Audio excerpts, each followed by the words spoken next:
Let's return to that meeting at the White House on the evening of December 18. That night, a group showed up at the White House, including Sidney Powell, retired Lieutenant General Michael Flynn, and former Overstock.com CEO Patrick Byrne. After gaining access to the building from a junior White House staffer, the group made their way to the Oval Office. They were able to speak with the president by himself for some time until White House officials learned of the meeting. What ensued was a heated and profane clash between this group and President Trump's White House advisors, who traded personal insults, accusations of disloyalty to the president, and even challenges to physically fight. The meeting would last over 6 hours, beginning here in the Oval Office, moving around the West Wing, and many hours later, ending up in the president's private residence. The Select Committee has spoken with 6 of the participants, as well as staffers who could hear the screaming from outside the Oval Office. What took place next is best told in their own words, as you will see from this video. Did you believe that it was going to work, that you were going to be able to get to see the president without an appointment? I had no idea. In fact, you did get to see the president without an appointment. We did. How much time did you have alone with the president? And I say alone, you had other people with you, but right from his aides before the crowd came running? Probably no more than 10 or 15 minutes. Was in that... I bet Pat Cipollone set a new land speed record. I got a call either from Molly or Hirschman that I need to get to the Oval Office. So that was the first point that I had recognized. Okay, there was nobody in there from the White House. Mark's gone. What's going on right now? I opened the door and I walked in. I saw General Flynn. I saw Sidney Powell sitting there. I was not happy to see the people who were in the Oval Office. Explain why. Well, again, I don't think they were providing. Well, first of all, the Overstock person, I've never knew who this guy was. Actually, the first thing I did, I walked in, I looked at him, and I said, "Who are you?" And he told me. I don't think any of these people were providing the president with good advice, and so I didn't understand how they had gotten in. In the short period of time that you had with the president, did he seem receptive to the presentation that you were making? He was very interested in hearing particularly about the CISA finding and the terms of 13848 that apparently nobody else had bothered to inform him of. I was asking, like, you claim the Democrats were working with Hugo Chavez, Venezuelans, and whomever else. And at one point, General Flynn took out a diagram that supposedly showed IP addresses all over the world, and who was communicating with whom via the machines, and some comment about like Nest thermostats being hooked up to the internet.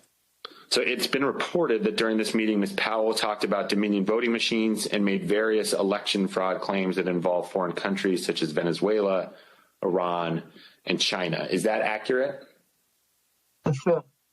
Was the meeting tense? Oh, yeah. It was not a casual meeting. Explain. I mean, at times there were people shouting at each other, hurling insults at each other. It wasn't just sort of people sitting around on a couch, like, chit-chatting. Do you recall whether he raised to Ms. Powell the fact that she and the campaign had lost all of the 60 cases that they had brought in litigation? Yes, he raised that. And what was the response?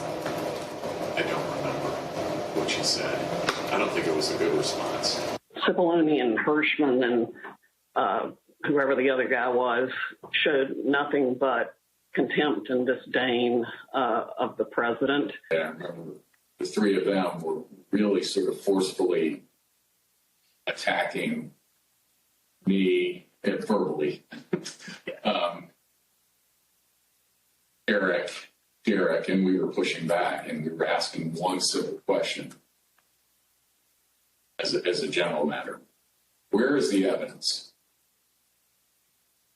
So what response did you get when you asked Ms. Powell and her colleagues where's the a variety of responses based on my current recollection, including, can't believe you would say something like, things like this, like, what do you mean, where's the evidence? You should know, and things like that, or, a disregard, I would say, a general disregard for the importance of actually backing up what you say with facts. And, then there was discussion of, well, we don't have it now, but we will have it or whatever. I mean, if it had been me sitting in his chair, I would have fired all of them that night and had them escorted out of the building. But Derek and I both challenged what she was saying. And she says, well, the judges are corrupt. And I was like, everyone? Every single case that you've done in the country you guys lost, every one of them is corrupt, even the ones we appointed? And I'm being nice. I was much more harsh to her. So one of the other things that's been reported that was said during this meeting was that President Trump told White House lawyers, Mr. Hirschman and Mr. Cipollone, that they weren't offering him any solutions, but Ms. Powell and others were. So why not try what Ms. Powell and others were proposing? Do you remember anything along those lines being said by President Trump? I do. That sounds right. I think that it got to the point where the screaming was completely out there. I mean, you get people walk in, it was late at night, it had been a long day, and what they were proposing, I thought was nuts. I'm going to categorically describe it as, you guys are not tough enough. Or maybe I put it another way, you're a bunch of excuse the expression, but I'm almost certain the word was used. Flynn screamed at me that I was a quitter and everything, kept on standing up and turning around and screaming at me. And then at a certain point I had it with him. So I yelled back. I had to come over. Or sit your effing ass back down. The president and the White House team went upstairs to the residence, but to the public part of the residence, the big parlor where you can have meetings in the conference room. Oval. They call it the Yellow Oval? Yes, exactly, the Yellow Oval Office. I always called it the upper. And I'm not exactly sure where the Sidney group went. I think maybe the Roosevelt room. And I stayed in the cabinet room, which is kind of cool. I really like that. All by myself.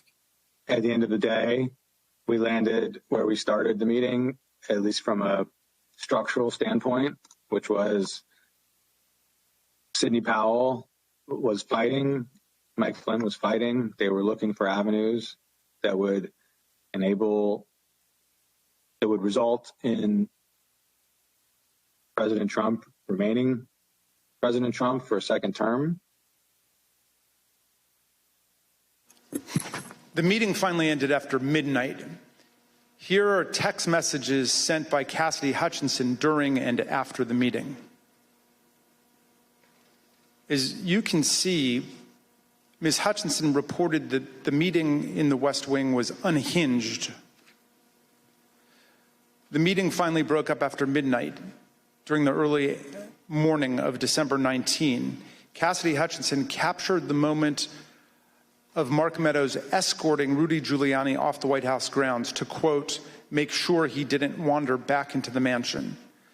Certain accounts of this meeting indicate that President Trump actually granted Ms. Powell's security clearance and appointed her to a somewhat ill-defined position of special counsel. He asked Pat Cipollone if he had the authority to name me special counsel, and he said yes. And then he asked him if he had the authority to give me whatever security clearance I needed, and Pat Cipollone said yes. And then the president said, okay, I'm naming her that, and I'm giving her security clearance. And then shortly before we left, and it totally blew up, was when Cipollone and or Hirschman and whoever the other young man was said, you can name her whatever you want to name her, and no one's going to pay any attention to it. How did he respond? How did the president respond to that? Something like, you see what I deal with this all the time. Thanks for watching our YouTube channel. Follow today's top stories and breaking news by downloading the NBC News app.